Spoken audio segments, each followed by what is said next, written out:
Pero Belcheninov se obstinó en rehusar, tanto más que se le ocurrió un pensamiento malsano, una idea que de modo confuso se agitaba en su mente desde que Pavel Pavlovich empezó a hablarle de su novia. ¿Era simple curiosidad u otro deseo todavía vago? Algo le empujaba a consentir, pero cuanto más fuerte era la tentación, más intentaba resistirla. Estaba sentado, acodado, pensativo. Pavel Pavlovich daba vueltas a su alrededor y le imploraba. Bien, le acompañaré, anunció de pronto aquel, agitado, casi ansioso. Pavel Pavlovich no pudo disimular su gran alegría. Pero se lo ruego, Alexis Ivanovich, dijo, brincando gozoso alrededor de Berchaninov, mientras éste se vestía. Muéstrese elegante, como usted sabe hacerlo. Hombre infame, pensó Berchaninov, ¿por qué demostrará tanto empeño? Espero de usted aún otro favor, Alexis Ivanovich, ya que consiente en venir conmigo, sea también mi consejero. ¿En qué? En una cuestión importante, el crespón. ¿Es necesario que lo lleve o me lo quito? ¿Qué le parece más conveniente? Haga lo que le plazca.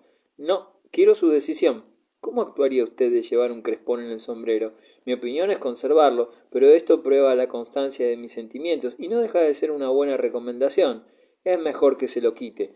¿Es mejor? Pavel Pavlovich permaneció pensativo un instante. No, prefiero llevarlo. Bueno, como guste. No confía en mí, se dijo Belchaninov. Eso está bien. Salieron. Pavel Pavlovich miraba satisfecho a Belchaninov, muy elegante, su rostro expresando le parecía respeto y gravedad. Su actitud asombraba más a Belchaninov que la suya propia. Una bella carretera les aguardaba en la puerta. ¿Había usted alquilado ya el coche? Tenía tan seguro estaba de mi consentimiento. Lo pedí para mí, pero estaba casi seguro de que usted me acompañaría, respondió Pavel Pavlovich con expresión feliz. Pavel Pavlovich, dijo con una risa nerviosa Belchaninov cuando estuvieron instalados en el coche y éste empezó a rodar. ¿No estaba usted demasiado seguro de mí? No irá usted a decirme, Alexis Ivanovich, que soy tonto, respondió muy serio y con voz fuerte Pavel Pavlovich. Y Lisa, pensó Belchaninov, rechazó inmediatamente este pensamiento, temeroso de cometer un sacrilegio, y de pronto se vio muy pequeño, muy vil, tanto que tuvo por un momento el deseo irresistible y violento de abandonar el carruaje, empleando incluso la fuerza contra Pavel Pavlovich, si éste se resistía. Pero aquel reanudó la charla y la tentación se desvaneció de nuevo en su espíritu. Alexis Ivanovich, ¿es usted entendido en joyas? ¿Qué clase de joyas? Brillantes. Sí, soy entendido. Quisiera llevar un pequeño regalo. Aconséjeme. ¿Estará bien visto? A mi parecer, no estará bien visto. Pero es que me agradaría mucho, insistió Pavel Pavlovich. ¿Qué puedo comprar? ¿Un juego completo de broche, pendientes y brazalete o una sola pieza? ¿Cuánto quiere gastar? ¿Unos 400 o 500 rublos? ¿Es mucho? Se alarmó Pavel Pavlovich. Compre solo un brazalete de 100 rublos. Pavel Pavlovich pareció desolado. Quería gastar más y adquirir un aderezo. Porfió. Se detuvieron ante una joyería. Finalmente solo compró un brazalete y no el que le agradaba, sino el que eligió Belchaninov. Pavel Pavlovich sentía deseos de quedarse con los dos, y cuando el joyero, que había pedido en principio 175 rublos por el brazalete, lo dejó enseguida por 150, se sintió incluso descontento. De buen grado habría pagado 200 de habérselos pedido, tanto era su afán de gastar. No creo que haya nada de malo en que le haga regalitos ahora, explicó en la exaltación de su alegría, cuando volvieron a ponerse en camino. No son gente mundana, sino más bien simple. La inocencia adora los pequeños regalos, explicó con risita ladina y ratonil. Antes, cuando le dije que ella tenía 15 años, se sonrió usted, Alexis Ivanovich. Eso es precisamente lo que me ha sorbido el seso, el hecho de que todavía vaya al liceo con su carterita de escolar en la mano. Se rió. Es la cartera lo que me ha conquistado. Me gusta la inocencia, Alexis Ivanovich. A mis ojos no es la belleza de un rostro, sino la inocencia lo que importa. Cómo se reía con una amiguita en una esquina. ¡Qué risas, Dios mío! ¿Y por qué? Pues porque un menino saltó de la cómoda a su cama, rodando como una pelota. ¡Qué arrebol en sus mejillas! La infancia huele a manzana fresca. Tal vez será mejor que me quite el crespón, ¿no? Como quiera. Está decidido. Se quitó el sombrero y arrancó el crespón y lo arrojó al arroyo. Belcheninov vio su rostro revolarse de esperanza cuando repuso su sombrero sobre su calvo cráneo. ¿Será solo esto? Pensó, próximo a una violenta cólera. Su insistencia no esconderá alguna trampa. ¿Cree de verdad en mis buenos sentimientos? Esta última suposición le pareció ofensiva para sí mismo. ¿Qué es? ¿Un payaso, un imbécil o un eterno marido? Pero eso ya es imposible. 12. La casa de los Sack-Levin. Los Sack-Levin eran en efecto una familia muy honorable, como había expresado Belchaninov, y el padre ocupaba un buen puesto y estaba bien considerado, pero lo que Pavel Pavlovich dijera acerca de sus ingresos era exacto. Viven bien, pero no pueden ahorrar, y si él muriese solo dispondrían de una módica pensión. Sack-Levin acogió calurosamente a Belchaninov y, de adversario en el pleito, pasó a convertirse en amigo de la casa. Le felicito y creo que la solución tomada es la mejor, declaró después de las presentaciones afectuosamente, como con tono solemne.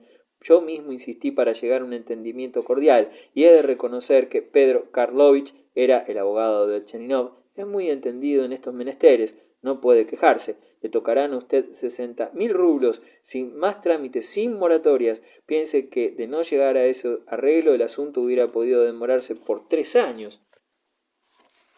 Belchaninov fue presentado a la señora Sack-Levin, mujer ya entrada en años, gorda, de rostro fatigado y vulgar. Las hijas aparecieron a continuación, una después de la otra. A Belchaninov le dio la impresión de que eran muchas, 10 o 12, pues no pudo llegar a contarlas. Entraban y salían, y entre ellas se había mezclado algunas amiguitas vecinas de la dacha. Esta, una espaciosa construcción de madera de impreciso estilo y algo extravagante, con anexos de distintas épocas, disponía de un amplio jardín, aunque al mismo correspondían otras 3 o 4 dachas, de modo que resultaba común, lo que favorecía el que las vecinitas se hicieran amigas. Desde las primeras palabras, Belchaninov comprendió que su presencia era esperada y que su visita había sido anunciada como un solemne acontecimiento en calidad de amigo de Pavel Pavlovich. Su experiencia en estas cuestiones no tardó en revelarle una particular intención, la amable acogida de los padres, excesiva a su parecer, cierto aspecto particular en las muchachas, especialmente su modo de vestir, aunque era día festivo, le hicieron sospechar que Pavel Pavlovich había procedido con mucha astucia, habiendo insinuado naturalmente, con palabras encubiertas, que se trataba de un solterón de la mejor sociedad, aburrido, con un capital considerable y dispuesto a poner punto final, resuelto a establecerse, tanto más por cuanto acababa de heredar. Le pareció también que la mayor de las señoritas Sack-Levin, Katerina Fedosievna, aquella que tenía 24 años y de la que Pavel Pavlovich hablara como de una personita encantadora, mostraba un aire de circunstancias. Se distinguía de sus hermanas por su tocado y por la forma original en que había peinado sus hermosos cabellos. Sus hermanas y las otras jóvenes parecían dar a entender que Belchaninov había ido allí por Katia, en su deseo de conocerla. Sus miradas y ciertas palabras que dejaron escapar en el transcurso del día le confirmaron aquella suposición. Katarina Fedosievna era rubia y alta, bastante llenita, de agradable rostro y parecía de carácter sumiso. Es extraño que todavía permanezca soltera, pensó casi involuntariamente Belchaninov contemplándola con placer. Cierto que carece de dote y que pronto estará gorda en exceso, pero tal como está ahora puede agradar a muchos. Las otras hermanas eran todas bastante agraciadas, y entre las vecinas vio algunos gentiles rostros y hasta algunas caritas guapas. Todo aquello empezaba a divertirle, tanto más que tenía una idea fija desde que aceptara acompañar a Pavel Pavlovich. Nadezhda Fedosievna, la sexta alumna del liceo, la que Pavel Pavlovich consideraba su novia, se hizo esperar.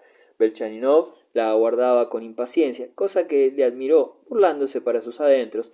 Hizo al fin su entrada, que produjo sensación, acompañada de una amiga, María Nikitichna, morenilla, de cara despierta y astuta, vivaracha, y de la que Pavel Pavlovich tan pronto la vio, pareció guardarse.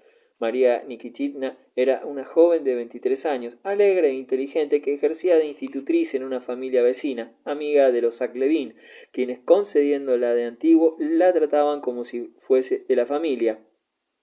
Las señoritas Sack-Levin la adoraban.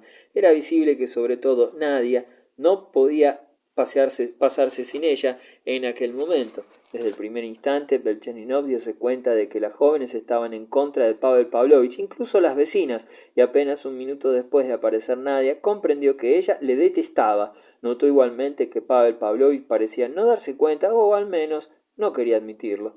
Nadia era con mucho la más hermosa de todas, rubita, un poco salvaje, osada como una nihilista, un diablillo de ojos refulgentes, sonrisa encantadora, aunque a veces mordaz, labios y dientes admirables, esbelta, bien formada, su cara, aún infantil, reflejaba, sin embargo, la expresión de ardientes pensamientos. Sus 15 años se hacían patentes en cada uno de sus gestos, en cada una de sus palabras. Resultó que, en efecto, Pavel Pavlovich la había visto por vez primera en la carretera con la cartera de escolar, pero ahora no la llevaba. El obsequio del brazalete no tuvo demasiado éxito e incluso produjo una desagradable impresión.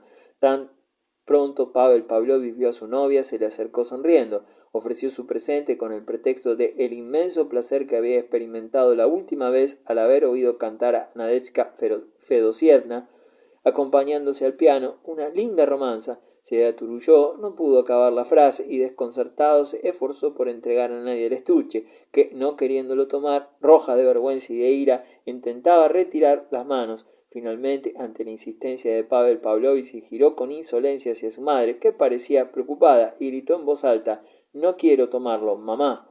«Tómalo y dale las gracias», terció el padre con tono firme y severo. Pero también él parecía descontento. «Es inútil», le dijo por lo bajo a Pavel Pavlovich significativamente.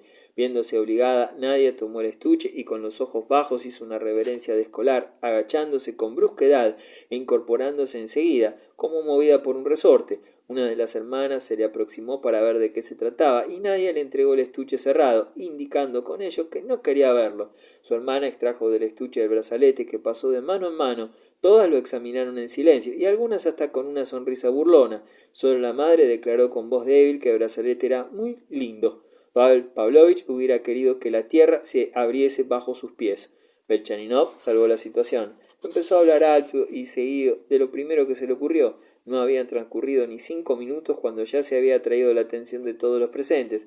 Poseía el incomparable don de la conversación mundana, don que consiste en permanecer perfectamente sencillo y sincero y en manifestar al mismo tiempo, por la atención que se presta a los oyentes, que también a ellos se les considera perfectamente sencillos y sinceros, cuando el caso lo requería. Sabía ser alegre y festivo y colocar en momento oportuno una frase aguda, una alusión amena, un divertido retruécano, sin darle importancia y sin que pareciese estudiado, aunque la frase, la alusión y el retruécano, y hasta el discurso, hubiese estado preparado mucho antes, aprendido casi de memoria y repetido varias veces, pero en esta ocasión su humor secundaba su don. Estaba en vena, algo le impulsaba. Tenía la absoluta convicción, la triunfante certeza de que a los pocos minutos todos aquellos ojos estarían fijos en él. Todas aquellas personas solo le escucharían a él, hablarían únicamente con él, reirían con él, y efectivamente pronto se dejaron oír risitas. Poco a poco la conversación se generalizó. Belchaninov poseía en muy alto grado el talento de arrastrar a la gente a la conversación. A cabo de un rato se oyeron 3 y hasta 4 voces hablando al mismo tiempo. El aburrido y fatigado rostro de la señora Zaklevin resplandeció de satisfacción, casi de alegría, y lo mismo le ocurrió a Katerina Fedosievna, que le miraba y escuchaba encantada. Nadia observaba a Belchaninov a hurtadillas, pero muy atentamente. Se advertía que estaba prevenida en su contra. Eso estimuló más a Belchaninov. La perversa María Nikitina logró intercalar en la conversación un acerado dardo. Dijo que Pavel Pavlovich había hablado de Belchaninov como de su amigo de la infancia, y añadió, subrayando lo que ello hacía aumentar la cuenta de los años de Belchaninov al menos en 7, pero incluso a la perversa María Nikitina pronto se le hizo simpático Belchaninov. El embebecimiento de Pavel Pavlovich era evidente. Conocía los recursos de que disponía su amigo y al principio parecía muy feliz de su éxito. Rióse tímidamente con los otros, uniéndose a la conversación, pero poco a poco fue quedándose pensativo y triste, y su preocupada expresión traicionó los sentimientos que le embargaban. «Veo que es usted un huésped al que no hay necesidad de entretener», declaró alegremente Zaklevin padre, poniéndose de pie, excusándose por tener que retirarse, y por unos instantes, pues, aunque fuese fiesta, tenía algunos asuntos que atender. «Y pensar que yo le consideraba como al más hipocondríaco de los jóvenes. ¡Cuán equivocado estaba!».